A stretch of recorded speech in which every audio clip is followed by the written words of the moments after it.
2009 సార్వత్రిక ఎన్నికలకు ఇంకా 2 నెలలు మాత్రమే సమయం ఉంది. కేంద్రంలో ప్రధాన ప్రతిపక్షంగా ఉన్న బీజేపీ 82 సంవత్సరాల ఎల్కే అద్వానీ నాయకత్వంలో ఎన్నికలకు సమాయత్తమవుతుంది. కాబోయే ప్రధానమంత్రిగా బహిరంగ సభల్లో ఆయన ప్రసంగిస్తున్నారు. నాగ్పూర్ నడిబొడ్డున రేషంబాగ్ అనే పేరుతో ఒక నగరం ఉంది. బ్రిటిష్ ప్రభుత్వం భూమిని కొలిచే సమయానికి ఇది భూమధ్య రేఖకు కేంద్ర స్థానంగా పరిగణించారు. వారు దేశం విడిచి వెళ్ళిపోయారు. కానీ దేశానికి కేంద్రంలో ఎవరు ఉండాలో నిర్ణయం చేసే ముఖ్య నగరంగా రేషంబాగ్ తయారైంది. 2009 మార్చి 21న సంఘ అఖిల భారత ప్రతినిధి సమావేశాలు జరుగుతున్నాయి. వాస్తవానికి సంఘ సమావేశాలు ప్రతి సంవత్సరం ఒక్కో రాష్ట్రంలో జరుగుతుంటాయి.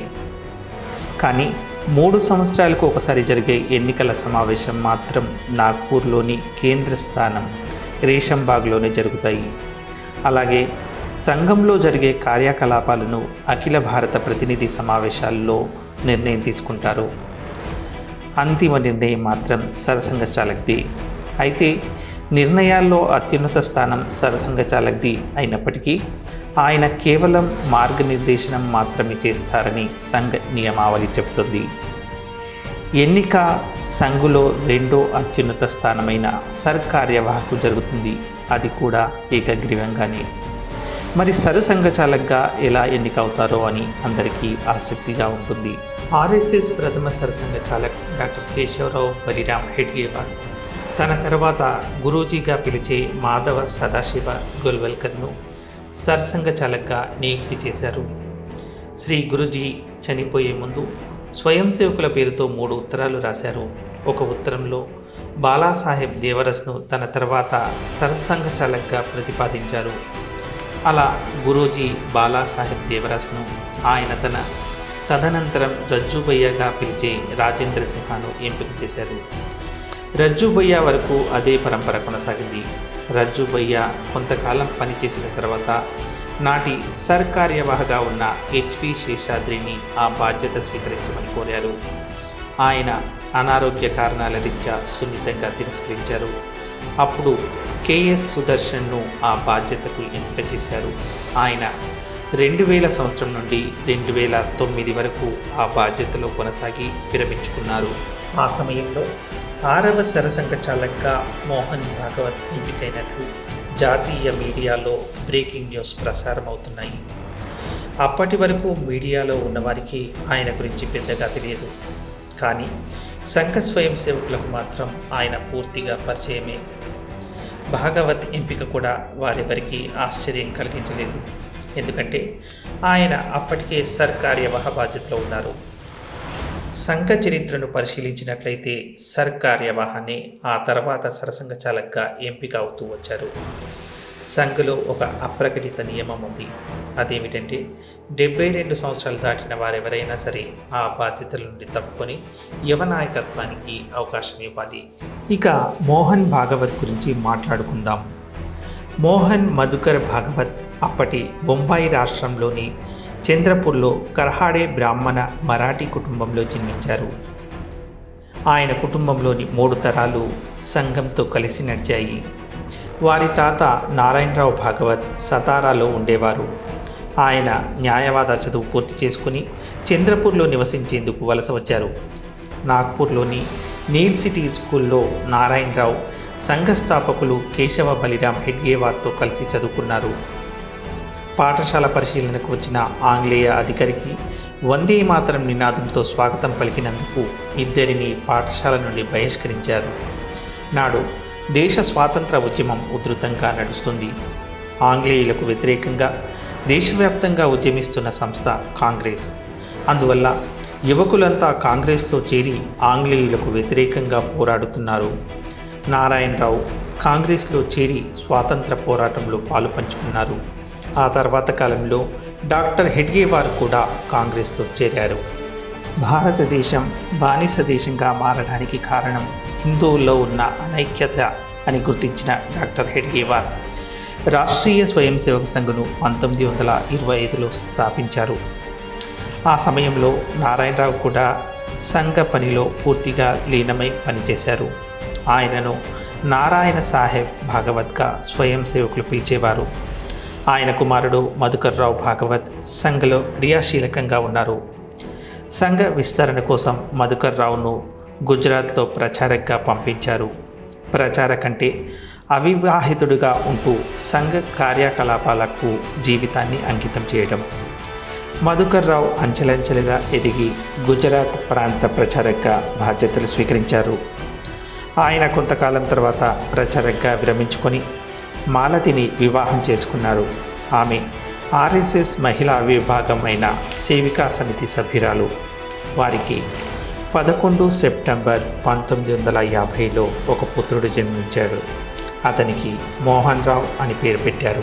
మహారాష్ట్ర సాంప్రదాయం ప్రకారం ముందు తన పేరు, తర్వాత తండ్రి పేరు, చివరగా ఇంటి పేరు పిలుచుకోవడం ఆనవాయితీ. అలా మోహన్ రావు మధుకర్ రావు భాగవత్ అయ్యారు. మధుకర్ రావు కూడా తండ్రి బాటలోనే నడిచి న్యాయవాద వృత్తిని చేపట్టారు.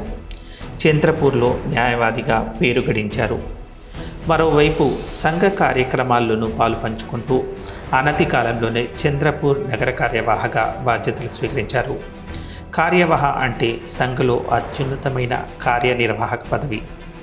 సాధారణ భాషలో ప్రధాన కార్యదర్శి. తాత తండ్రి మాదిరిగానే మోహన్ భాగవత్ బాల్యం కూడా సంఘ శాఖలోనే గడిచింది. 12వ తరగతి వరకు ఆయన విద్యాభ్యాసమంతా చంద్రపూర్లోనే కొనసాగింది. భాగవత్ పాఠశాల విద్యను లోకమాన్య తిలక్ విద్యాలయంలో, చంద్రపూర్లోని జనతా కళాశాలలో బీఎస్సీ మొదటి సంవత్సరం పూర్తి చేసి నాగ్పూర్లోని ప్రభుత్వ పశువైద్య కళాశాల నుండి వెటర్నరీ సైన్సెస్ పశుసంవర్ధకంలో పట్టభద్రుడయ్యాడు. అయితే ఆయన పాఠశాలలో చదివే రోజుల్లో సంగీతం పట్ల మక్కువ పెంచుకున్నారు. నాటకాలు వేసేవారు. వాటి పట్ల ఆసక్తితో అనేక కార్యక్రమాల్లో పాలు పంచుకొని బహుమతులను పొందారు.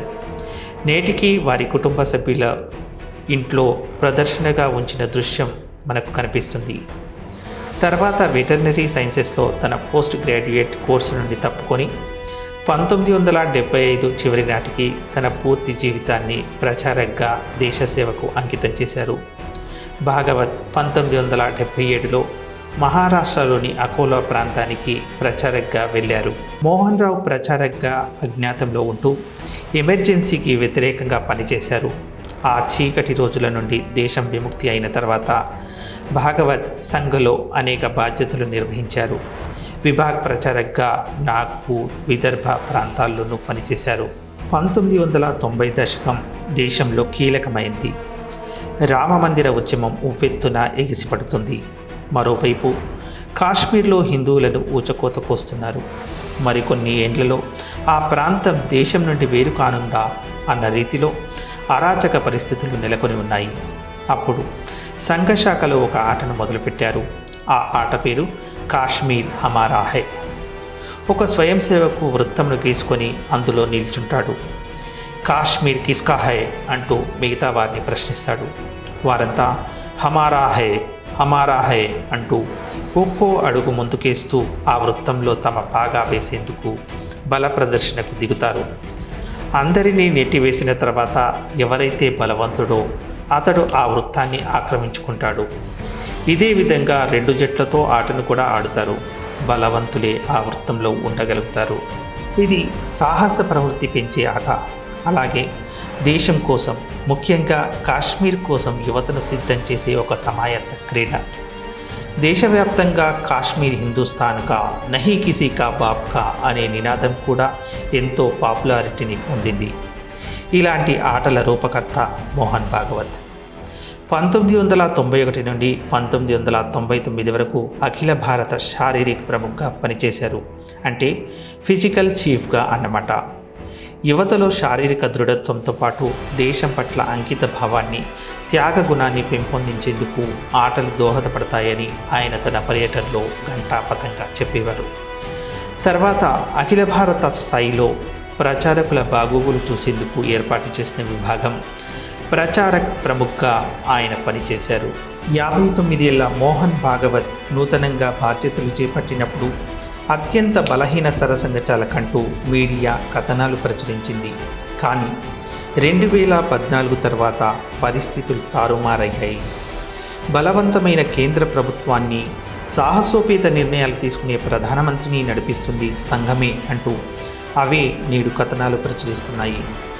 కేంద్ర మంత్రి మండలి ప్రమాణ స్వీకారం కంటే 2 రోజుల ముందు ఆ పార్టీ అధ్యక్షుడు అమిత్ షా ఇదిగో సంఘ సమావేశాల్లో చివరి వరుసల్లో కూర్చొని సంఘకు విధేయత చూపుతున్నాడు చూడండి అంటూ స్టోరీలు ప్లే చేశారు. ఆర్ఎస్ఎస్ గొప్పతనం, మోహన్ భాగవత్ వంటి నేత ప్రపంచంలోనే అత్యంత శక్తివంతమైన నాయకుల్లో ఒకరిని తెలిపేందుకు ఆయనకు కేటాయించిన భద్రతే మనకు తెలియజేస్తుంది. ఆగస్టు 13, 2013లో కలకత్తాలో ఒక సెమినార్ జరిగింది. ఆ సెమినార్లో మోహన్ భాగవత్ ప్రసంగించారు.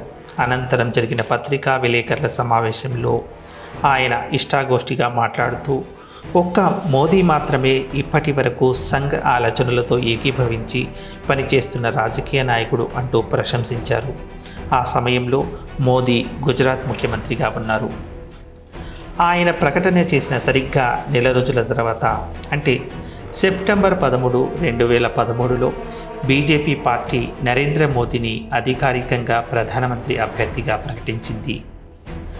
వాస్తవానికి కొన్ని సంఘటనల కారణంగా మోదీ సంఘ మధ్య బంధం సరిగ్గా లేదనే అనుమానాలు ఆ రోజుల్లో ఉండేవి. కానీ మోహన్ భాగవత్ మోదీకి అనుకూలంగా నిర్ణయం తీసుకునేసరికి అవన్నీ నిరాధారమైన మిథ్యా ఆరోపణలు అని రుజువయ్యాయి. ఒకవేళ నరేంద్ర మోదీ కనుక సంఘ బాటలో నడవకపోతే ఆయనను 2019లో జరిగే సార్వత్రిక ఎన్నికల్లో తప్పించవచ్చు అనే ప్రచారం కూడా జరిగింది. మొత్తం మీద మోహన్ భాగవత్ బీజేపీని గాడిన పెట్టి పార్టీకి అండగా నిలబడ్డారు. ఫలితాలు బీజేపీకి అనుకూలంగా వచ్చాయి. నరేంద్ర మోదీ ప్రధానమంత్రిగా 2 సార్లు ఎన్నికై ఎప్పటికప్పుడు మెజార్టీ పెంచుకొని ప్రపంచ నేతగా గుర్తింపు పొందుతున్నారు. భారతదేశ ప్రజల ఆకాంక్షలు నెరవేర్చే నాయకునిగా, ఎలాంటి జటిలమైన సమస్య అయినా ఎదుర్కొనే సమర్థవంతమైన పాలకునిగా అందరి మన్ననలు చూరగొంటున్నారు. ఎన్నో అవాంతరాలు, అనుమానాలు వచ్చినా వాటన్నింటినీ పటాపంచలు చేస్తూ మోదీని ఎంపిక చేసిన మోహన్ భాగవత్ ఆచరణాత్మక నాయకుడిగా కనిపిస్తారు. ఆధునికతతో హిందుత్వ ఆలోచనను ముందుకు తీసుకెళ్లడం గురించి ఆయన మాట్లాడుతారు. ఆయన హయాంలోనే సంఘం అన్ని రంగాల్లో ముందుకు దూసుకెళ్తుంది. అనుబంధ సంస్థలు బలోపేతమవుతున్నాయి. మారుతున్న కాలానికి అనుగుణంగా సంఘం నడవాలని మోహన్ భాగవత్ నొక్కి చెబుతుంటారు. కానీ అదే సమయంలో సంస్థ పునాది ప్రాచీన భారతీయ విలువలతో దృఢంగా ఉండాలని సూచిస్తుంటారు. జూన్ 2015లో వివిధ ఇస్లామిక్ ఉగ్రవాద సంస్థల నుండి అధిక ముప్పు ఉన్నందున భాగవత్కు రౌండ్ ది క్లాక్ రక్షణ కల్పించాలని భారత ప్రభుత్వం కేంద్ర పారిశ్రామిక భద్రతా దళాన్ని ఆదేశించింది. Z+VVIP భద్రతతో భాగవత్ ఈరోజు అత్యంత రక్షిత భారతీయులలో ఒకరిగా ఉన్నారు. భాగవత్ శారీరక ప్రముఖగా కాశ్మీర్ కిస్కా హై అంటూ స్వయం సేవకులతో ప్రశ్నించాడు. సర్సంఘచాలకయ్యాక తాను ఎంపిక చేసిన వ్యక్తితో ఆ రాష్ట్రానికి తరతరాలుగా ఉన్న సమస్యలను చట్ట పరిధిలో పరిష్కారం చూపాడు. ఆనాడు అది కేవలం ఆట. నేడు స్వయం సేవకులు మాత్రమే కాదు, ప్రపంచవ్యాప్తంగా ఉన్న భారతీయులు సగర్వంగా గొంతెత్తి అంటున్నారు, కాశ్మీర్ హమారా హై, రామ్ మందిర్ బన్ రహా హై. సో ఇదేంటి మన ఆర్ఎస్ఎస్ 6వ సర్సంఘచాలక్ మోహన్ రావు మధుకర్ రావు భాగవత్కి సంబంధించినటువంటి కథనం.